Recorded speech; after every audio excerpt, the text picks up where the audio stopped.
நிறைய பேர் நினைக்கிறாங்க என்கிட்ட வந்து போர் இருக்குது, நான் ஒரு 300 அடியில் போர் வச்சுருக்கேன், ஒரு 500 அடியில் போர் போட்டிருக்கேன், எனக்கு எதுக்கு பண்ணக்குட்டை? நான் வந்து கிணறு வச்சுருக்கேன், எனக்கு எதுக்கு பண்ணக்குட்டை? பண்ணக்குட்டை என்பது தண்ணீருடைய தேவைக்காக கிடையாது, நல்லா தெரிஞ்சுக்குங்க. ஒவ்வொருத்தரும் பண்ணைக்குட்டை ஏன் அமைக்கணும்னா, இங்கே தண்ணி இருக்கிறப்ப நிறையா தேனீக்கள் வரும், நிறையா பறவைகள் வரும். அதற்கு பிறகு பார்த்தீங்கன்னா இந்த தேனீக்களும் பறவைகளும் மிகப்பெரிய நன்மையை செய்யுது. இங்கு தண்ணி இருக்கும்போது இங்கு பார்த்தீங்கன்னா நிலத்தடி நீர் கூடும், உப்பு தண்ணியாக இருந்தாலும் நல்ல தண்ணியாக மாறும்.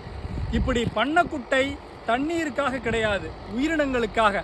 எனவே உங்கள்கிட்ட போர் இருந்தால் கூட நீங்கள் ஒரு பண்ணக்குட்டை போட்டிங்கன்னா உங்கள் போரோட நீர்மட்டம், தண்ணீர் மட்டம் 300 அடிக்கு கீழே இருக்குன்னு வச்சுங்களேன், அது 150 அடியில் தண்ணி கிடைக்கும். நீங்கள் எனவே தண்ணி இருப்பவர்களும் போர் இருப்பவர்களும் கிணறு இருப்பவர்களும் ஒரு பண்ணைக்குட்டை அமைத்துக் கொள்ளுங்கள்.